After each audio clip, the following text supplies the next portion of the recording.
এই সংসারে সুখ আর সন্তোষ লাভ করার পথ কি? ত্যাগ করা নাকি মেনে নেওয়া? এটা হলো একটা ধাঁধার সমান, আর যে বুঝতে পারে তার কাছে এক মিত্রের সমান। দেখুন, আপনি যা বদলাতে পারেন তা আপনি বদলে ফেলুন, যা আপনি বদলাতে পারবেন না তা আপনি স্বীকার করে নিন, আর যা মেনে নিতে পারবেন না তাকে নিজের থেকে আলাদা করে দিন। ধরুন, আপনার কোনো অভ্যেস আছে যা আপনি বদলাতে চান, বদলে ফেলুন। যদি কোনো সমস্যা থাকে যা বদলানো আপনার হাতে নেই, তা স্বীকার করে নিয়ে তার সাথে পথ চলা শুরু করে দিন। যদি কোনো আবেগ থাকে, পরিস্থিতি থাকে বা কোনো বস্তু থাকে যা আপনি মানতেই পারছেন না, কোনোদিনও মানতে পারবেন না, তাকে নিজের থেকে আলাদা করে দিন। একেও সন্ন্যাস বলা হয়। জীবনে সুখ দুঃখ, ক্ষয় হোক বা লাভ, এই সবেতেই সমান রূপে যাপন করা, তাই হলো সন্ন্যাস। এতেই জীবনের আনন্দ রয়েছে। তাহলে এই আনন্দ উপভোগ করুন আর আমার সাথে ভালোবেসে বলুন, রাধা রাধা। আজ আমি আপনাকে একটা কাহিনী শোনাবো। একটা খাড়াই উঁচু পাহাড় ছিল, যা বেয়ে ওঠা প্রায় অসম্ভব কাজ ছিল। এবার একদিন কয়েকটা ব্যাঙ এলো আর তা বেয়ে উঠতে শুরু করলো। আস্তে আস্তে প্রত্যেকটা ব্যাঙ মিলে লাফিয়ে লাফিয়ে ওপরে ওঠার চেষ্টা করছিল। নিচে কিছু পশু দাঁড়িয়েছিল যারা বলছিল, এটা তো অসম্ভব ব্যাপার, এই ব্যাঙগুলো উঠতেই পারবে না, সকলে পড়ে যাবে। আর তারপর ধীরে ধীরে সমস্ত ব্যাঙ নিচে পড়তে থাকলো। শেষ পর্যন্ত একটাই ব্যাঙ ছিল যে শিখরে পৌঁছতে পারল। জানেন সে কেন পারল? কারণ সেই ব্যাঙ বধির ছিল। সে কারোর কথা শোনেনি। ও স্থির করেছিল শিখরে পৌঁছতে হবে, আর পৌঁছে গেল। এবার এটা কিন্তু আমাদের জন্য অত্যন্ত গুরুত্বপূর্ণ শিক্ষা।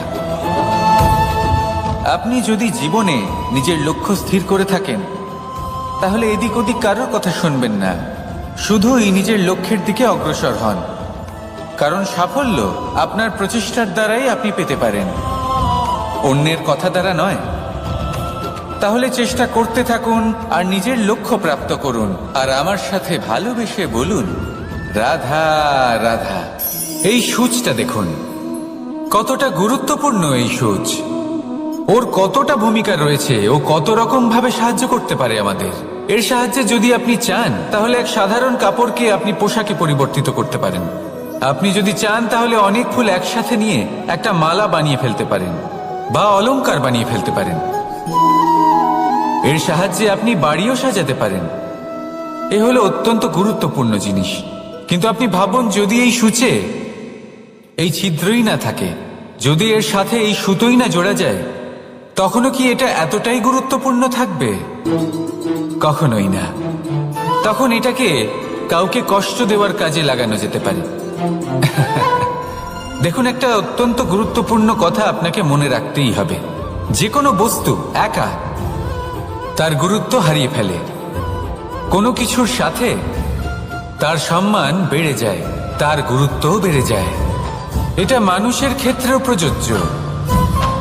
যদি আপনি সামনে এগোতে থাকেন এবং একাই এগোতে থাকেন, তাহলে আপনি যাই করে নিন না কেন, আপনি সেই প্রেম, সেই সম্মান, সেই সম্বল পাবেন না। কাউকে নিজের সাথে নিয়ে চলুন, আপনারও মান বাড়বে। কাউকে তার যোগ্য স্থান দিন, আপনারও সম্মান বাড়বে। ঠিক সেইভাবেই যেইভাবে এই সুতোর দ্বারা সূচের সম্মান বাড়ে, আর যেমন প্রেম দ্বারা গুণের মান বেড়ে যায়। তাহলে আসুন আর আমার সাথে ভালোবেসে বলুন, রাধা রাধা। আমরা মনে করি অন্যের উপকার করা, কারোর ভালো করা, কাউকে সাহায্য করা, সেবা করা, দান করা, সুখে দুঃখে কারোর সাথে থাকা, এ হলো আমাদের জীবনের সবথেকে বড় কর্তব্য। এটাই আসল কর্তব্য। কিন্তু এটা কি সত্যি? না। কর্তব্যের জন্য অনেক সময় মানুষকে অনেক অনেক যন্ত্রণা ভোগ করতে হয়। এমন কিছু কর্তব্য থাকে যা পালনের জন্য মানুষকে এমন কিছু পথ দিয়ে যেতে হয় যেখানে কাঁটা আছে। দুঃখ আছে, যন্ত্রণা আছে, বিপদ আছে, সেটা পার করে তবে ও নিজের কর্তব্যকে পূর্ণ করতে পারে। অন্যের উপকার, ভালো কাজ করা, কাউকে সাহায্য করা, দান করা, সেবা করা, সুখে দুঃখে সঙ্গ দেওয়া, এটা কর্তব্য নয়, এটা হলো আনন্দ। কারণ এতে আপনারই জীবন আরো সুখময় হবে, আপনি আরো সুখ পাবেন, আপনার স্বাস্থ্য আরো ভালো হবে, আপনি জীবনে আরো ভালো ভালো মানুষ পাবেন। আর সব থেকে বেশি যদি এ কিছু বাড়িয়ে তোলে তাহলে তা হলো প্রেম। তাহলে একে কর্তব্য মনে করবেন না, এ হলো শুধুই সেই পথ যাতে অগ্রসর হয়ে আপনি নিজের জীবন অত্যন্ত সুখময় করে তুলতে পারবেন। তাহলে আপনি এটাই করুন আর আমার সাথে ভালোবেসে বলুন, রাধা রাধা। আপনি কখনো একটা পর্বতকে দেখে থাকবেন, দিনের বেলায় যদি দেখেন এই পর্বতকে কত সুন্দর দেখতে লাগে, এত বিশাল এত সুন্দর প্রকৃতির এই দৃশ্য দেখে মনে শুভ চিন্তার উদ্ভব হয়। এবার সেই পর্বতকেই আপনি অন্ধকারে দেখুন, ততটাই ভয়াবহ মনে হয়। এবার এটাই হয় মানুষের সাথেও, আর এটাই হয় অন্য কোনো স্থানের সাথেও। এবার এর কারণ কি? তাহলে কি মানুষের রূপ, তার ব্যক্তিত্বের কোনো মাহাত্ম্য নেই? না, এরকম কখনোই নয়। এর সমস্ত কৃতিত্ব পায় প্রকাশ। শুধুমাত্র এই প্রকাশই আপনার গুণকে, আপনার ব্যক্তিত্বকে, আপনার রূপ আরো উজ্জ্বল করে সংসারের সামনে নিয়ে আসে। তাহলে আপনিও অন্ধকার থেকে প্রকাশের পথে অগ্রসর হন, সেই মানুষগুলোর দিকে অগ্রসর হন, সেই দিশায় অগ্রসর হন যা আপনার ভেতরের গুণগুলিকে, আপনার ব্যক্তিত্বকে সংসারের সামনে আনতে পারে। যদি আপনি তা করতে পারেন তাহলে আপনি জীবনভর সুখী থাকবেন। আসুন আর আমার সাথে ভালোবেসে বলুন, রাধা রাধা। আপনি কখনো সূর্যের আলোকে নিজের হাতের মুঠোর মধ্যে রাখার চেষ্টা করেছেন? আপনি নিশ্চয়ই জানেন যে সেটা সম্ভব নয়। আপনি জলকে কখনো বেঁধে রাখার চেষ্টা করুন, সেটাও সম্ভব নয়। কিন্তু যখন এই সূর্যের প্রকাশ, এই উত্তাপ পৃথিবীতে আসে, তখন ধরিত্রী কি করে? সে সমস্ত বনস্পতির মধ্যে তা ভাগ করে দেয়, তাদের বিকাশের সহায়ক হয়ে ওঠে। আর এই ধরিত্রীকে পুজো করা হয়, একে ধরিত্রী মাতা বলা হয়। সেই রকমই চন্দ্রমা রাত্রে যখন উজ্জ্বল হয়, নিজের আলো বিকশিত করে, তখন পথচারী পথিককে তার পথ দেখায়। সেই জন্য চন্দ্রমাকে দেবতা বলা হয়। ঠিক সেইভাবেই আপনি কখনো এই প্রকৃতিকে বেঁধে রাখার চেষ্টা করবেন না। একে আগলে রাখতে শিখুন, একে ভাগ করে নিতে শিখুন, ঠিক প্রেমেরই মতো। এই প্রেমকে কখনো নিজের হাতের মুঠোয় আবদ্ধ করার চেষ্টা করবেন না, বরং একে মন খুলে ভাগ করে নিতে শিখুন। এটা যদি আপনি শিখে নিতে পারেন তাহলে নিজেকেও প্রসন্ন রাখতে শিখে যাবেন, অন্যদেরও প্রসন্ন রাখতে শিখে যাবেন। আসুন আর আমার সাথে ভালোবেসে বলুন, রাধা রাধা। দুঃখ কি, ভয় কি, এদের কিছুটা এইভাবে ভাবা যেতে পারে। জীবনে যখনই আপনি কিছু একটা লাভ করবেন, তখন সেটা হারানোর ভয় তার সাথেই চলে আসে। যেমন আপনি যদি ধন অর্জন করেন, ধন হারানোর ভয় তার সাথেই চলে আসে। সম্পত্তি অর্জন করলে সেটা লুট হবার ভয় তার সাথেই চলে আসে। আর এটা জীবনের সাথেও হয়। যেই মুহূর্তে আপনি জন্ম নেন, মৃত্যুর ভয় তার সাথেই চলে আসে। জন্ম না নিলে মৃত্যু কিভাবে হবে? মৃত্যুর ভয় কোথা থেকে আসবে? এবার এই ভয় কি সেটা আপনাকে বুঝিয়ে বলি। এই ভয় যদি মনের মধ্যে থাকে, জীবনে থাকে, তাহলে যা কিছু লাভ করবেন, সুখ, সম্পত্তি, সুবিধা, ধন, এইগুলি লাভ করার একটা আনন্দ থাকে, এদের সাথে জীবনযাপন করার একটা আনন্দ থাকে। এই ভয় সেই আনন্দ আপনার থেকে কেড়ে নেয়। ধরে নিন কাল আপনার মৃত্যু হতে চলেছে। এবার কালকের মৃত্যুর ভয় আজই মনে পুষে রাখলে তাহলে এই ভয় আজকের সুখ, আজকের শান্তি আপনার থেকে কেড়ে নেবে। ভয় এটাই করে। সেই জন্য মনে রাখবেন, ভয়ের সঙ্গ আপনি ত্যাগ করে দিলে জীবন যাপনের যে সুখ তা চিরকাল আপনার সাথে থাকবে। আসুন আর আমার সাথে ভালোবেসে বলুন, রাধা রাধা। আপনি কখনো কোনো পর্বতে চড়েছেন? কথায় আছে, যখন আমরা পর্বত আরোহণ করি, ওপরে ওঠার সময় দুর্ঘটনার সম্ভাবনা কিছুটা কমে যায়। সেখানেই যখন পর্বত থেকে নিচে নামি, তখন দুর্ঘটনার সম্ভাবনা অত্যন্ত বৃদ্ধি পায়। অর্থাৎ নামার সময় আমাদের আরো ভারসাম্য বজায় রাখতে হয়, আরো সাবধানে থাকতে হয়, অর্থাৎ বিবেককে জাগিয়ে রাখতে হয়। এবার জীবনেও সাফল্যের পর্বত আরোহণের সাথে এটাই হয়। যখন আমরা সাফল্যের পর্বত আরোহণ করতে থাকি, তখন এমনিই আমাদের লক্ষ্য আমাদের গন্তব্যের দিকে থাকে। আমরা নিরন্তর পরিশ্রম করি, চেষ্টা করতে থাকি, আমাদের মধ্যে সেই উৎসাহ থাকে, সেই সাহস থাকে। কিন্তু একটা কথা সত্যি, সমস্ত আরোহণের পরে অবরোহণ থাকে। আর এই অবরোহণই থাকে যেখানে বেশিরভাগ মানুষ নিজের ভারসাম্য বজায় রাখতে পারেন না, আর সেখানেই ভেঙে পড়েন। তাই জীবনে যদি সাফল্যের শিখরে পৌঁছতে চান, তাহলে আপনাকে নিরন্তর প্রয়াস করতে হবে, সংঘর্ষ করতে হবে, পরিশ্রম করতে হবে, আর নিজের লক্ষ্যের দিকে একাগ্রতা কেন্দ্রীভূত করতে হবে।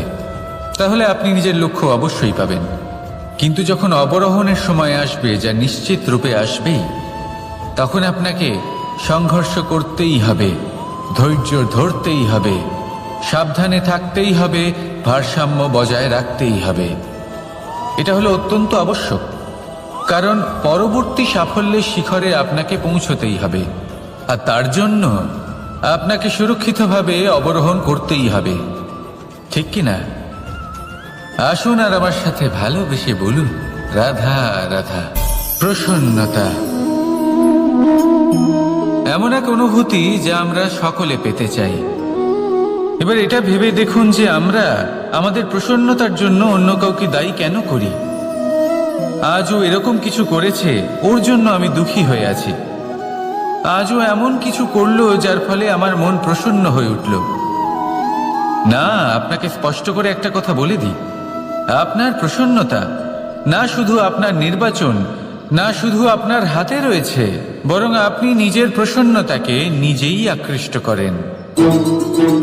এই ফুলগুলিকে দেখুন, এই ফুল এর সুগন্ধ ছড়ায়, আর এই ফুল নিজের দিকে কীট পতঙ্গদের আকৃষ্ট করে। এবার দেখুন, কীট পতঙ্গ কাদের আকৃষ্ট করে? গিরগিটি বা ব্যাঙ, এরকম কিছু প্রাণীদের। এবার এই যে ফুল, কীট পতঙ্গের জন্য এই যে ফুল, তার বিকাশ হয়, এ আরো প্রস্ফুটিত হয়, ওর বংশ আরো বৃদ্ধি পায়। তাই এর তাৎপর্য হলো সহজ, ফুল উচিত ব্যক্তিকে নিজের দিকে আকৃষ্ট করে। এবার কীট পতঙ্গের কথা বললে তারা কাদের আকৃষ্ট করে? তাদেরই যারা তাদেরই শিকার করবে, খাদ্যরূপে গ্রহণ করবে। এবার কাকে আপনি নিজের দিকে আকৃষ্ট করতে চান, তার নির্বাচন আপনারই। আপনি কি প্রসন্নতাকে নিজের দিকে আকৃষ্ট করতে চান, নাকি অপ্রসন্নতাকে করতে চান, তার নির্বাচন আপনারই। আপনি জীবনে যা কিছু পাবেন, সুখ দুঃখ, আশা নিরাশা, প্রসন্নতা অপ্রসন্নতা, সবই হলো আপনারই নির্বাচনের পরিণাম। তাহলে সঠিক নির্বাচন করুন, আর আমার সাথে ভালোবেসে বলুন, রাধা রাধা। ঘূর্ণিঝড়, যখন এই ঘূর্ণিঝড় আসে, তখন প্রচণ্ড বেগে হাওয়া বয়ে চলে। সেই সময় এমন কিছু বৃক্ষ আছে যা কঠিন হয়ে দৃঢ় হয়ে দাঁড়িয়ে থাকে। সেই গাছ যা 10 বছর ধরে বা সহস্র বছর ধরে দাঁড়িয়ে থাকে, তাদেরকে আপনি খুব সহজে নাড়াতে পারবেন না। কিন্তু ঘূর্ণিঝড়, এর প্রভাব এতটাই তীব্র হয়, এর হাওয়াতে এতটাই প্রবল শক্তি থাকে যে এই বৃক্ষগুলিকে উচ্ছেদ করে, সেই বৃক্ষ নষ্ট হয়ে যায়। এবার এমন কিছু বৃক্ষ থাকে যাদের কাণ্ড নমনীয় হয়, খুবই নরম হয়। সেই জন্য যখন জোরে বাতাস বয়, কোনো ঘূর্ণিঝড় আসে, তখন এই বৃক্ষগুলি ঝুঁকে যায়। আর যখন এই ঘূর্ণিঝড় চলে যায়, শান্ত হয়ে যায়, তখন ওরা আবার দাঁড়িয়ে পড়ে। এবার এটাকে আপনি কি বলবেন, কি বুঝবেন আপনি? সুযোগ সন্ধানী? না, বরং এটাই হলো প্রকৃত আদর্শ। যখন আপনার সামনে এমন কেউ থাকেন যিনি আপনার থেকে অনেক শক্তিশালী, তখন তাকে সম্মান করা আপনাকে শিখতেই হবে। তাই মনে রাখবেন, এই সংসারে যখনই দুই শক্তির একে অপরের সাথে সংঘর্ষ হয়, শুধুই বিনাশ হয়। কিন্তু যখন শক্তির সাথে আসক্তি মিলিত হয় সেখানে সুরক্ষা থাকে, সেখানেই কিছু নির্মাণ হয়। তাই আসুন আর আমার সাথে ভালোবেসে বলুন, রাধা রাধা। ভয়, আমরা ভয়ের বিষয়ে অনেক কথা বলি, ভয়ের থেকে সবসময় দূরে পালাই। কখনো ভেবে দেখেছেন আমরা এই ভয়ের সদ্ব্যবহারও কি করতে পারি না? নিশ্চিত রূপে করতেই পারি। এমন কোনো অক্ষর নেই যার দ্বারা কোনো মন্ত্র হয় না।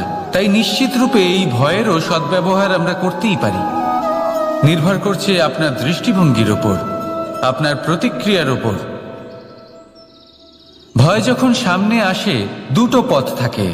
প্রথমটা হলো ভয়ভীত হয়ে চুপচাপ পালিয়ে যাওয়া, আর দ্বিতীয় পথ সেই ভয়ের সম্মুখীন হওয়া। সেই ভয়ে ডুবে গিয়ে দেখুন এমন কি আছে যা আপনাকে পিছনে টেনে রাখছে। নিজের সাহসকে জাগিয়ে তুলুন, নিজেকে আরো শক্তিশালী বানিয়ে তুলুন, নিজেকে আরো শ্রেষ্ঠ বানিয়ে তুলুন, আর আপনার সামনে যা আছে সব প্রাপ্ত করে নিন।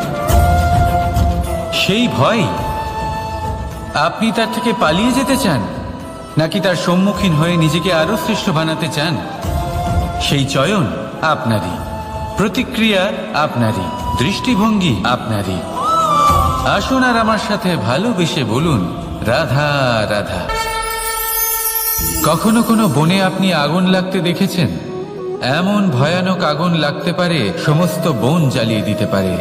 সেখানে যে বনস্পতি পাওয়া যায়, সেখান থেকে যে ঔষধি পাওয়া যায়, সব কিছু নষ্ট হয়ে যায়। যে পশু পাখি পাওয়া যায় বেশিরভাগই নিজের প্রাণ হারিয়ে ফেলে, আর যারা বাকি থাকেন তারা নির্বাসিত হন। কিন্তু কখনো ভেবে দেখেছেন এই বনে আগুন লাগে কি করে? ছোট ছোট শুকনো পাতার কারণে, শুকনো ডালের কারণে, সেগুলো যেগুলো কখনো গাছের অংশ ছিল। সবসময় মনে রাখবেন, গাছ আমরা কুড়ুল দিয়ে কেটে থাকি, কিন্তু গাছ কখনো কুড়ুলের ডগা দিয়ে কাটা যায় না। বরং এই যে হাতলটা আছে তাতে যে শক্তি লুকিয়ে রয়েছে, এই শক্তির দ্বারা গাছ কাটা হয়। এবার বলুন, এই যে হাতল, এ কি দিয়ে তৈরি হয়? স্বয়ং গাছের দ্বারাই। এর থেকে আপনি কি শিক্ষা পেলেন? যদি কেউ আপনজন হন, যে আপনার কোনো দরকারে লাগছেন, সেই কারণে তাকে নিজের থেকে দূরে করবেন না। যদি তার সাহায্যের প্রয়োজন হয় তাহলে তাকে সাহায্য করুন, যদি তার সঙ্গের প্রয়োজন হয় তাহলে তাকে সঙ্গ দিন। নিঃস্বার্থভাবে আপনজনদের বিকাশের পথে নিয়ে যান। নিজের স্বার্থ অনুসারে আপনজনদের নিজের জীবনে রাখবেন না। আসুন আর আমার সাথে ভালোবেসে বলুন, রাধা রাধা। জীবনে লক্ষ্য লাভ কি করে করতে হয়?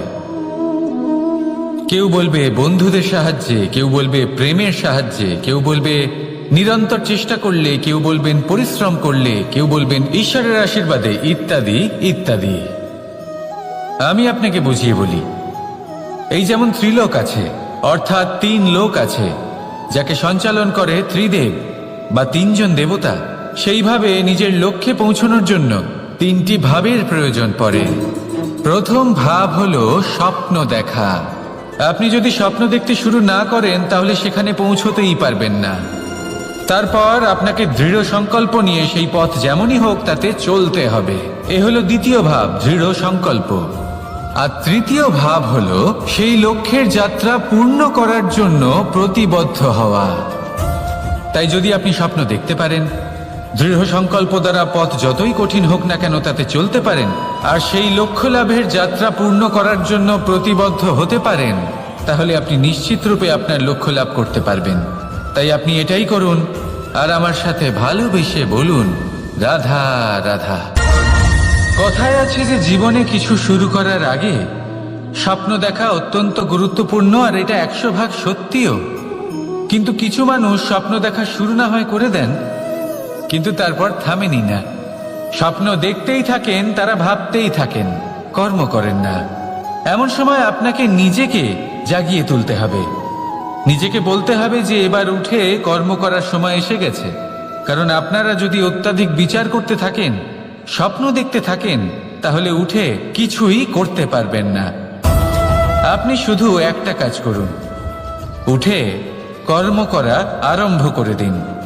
তারপর ভেবেচিন্তে ধীরে ধীরে নিজের কর্মকে দিশাও দিন আর তাকে উচিত গতিও দিন, কারণ এটাই হলো সাফল্যের মূল মন্ত্র। না শুধু কর্ম করুন না ভাবনা চিন্তা করে, আর না শুধু ভাবুন কর্ম না করে। সাফল্যের মূল মন্ত্র হলো এর ভারসাম্যে। তাহলে এটাই করুন, সাফল্যকে লাভ করুন, আর আমার সাথে ভালোবেসে বলুন রাধা রাধা। সূর্যের মনে হয় যে তার থেকে বেশি তেজস্বী আর উজ্জ্বল কেউ নেই, তাই তার এই অহংকার ভঙ্গ করার জন্য মেঘ চলে আসে। তারপর এই মেঘের অহংকার বেড়ে যায় যে তার থেকে বেশি ঘন আর কেউ নেই। তারপরে বাতাসের একটা প্রবল দমক আসে আর মেঘেদের ছিন্ন ভিন্ন করে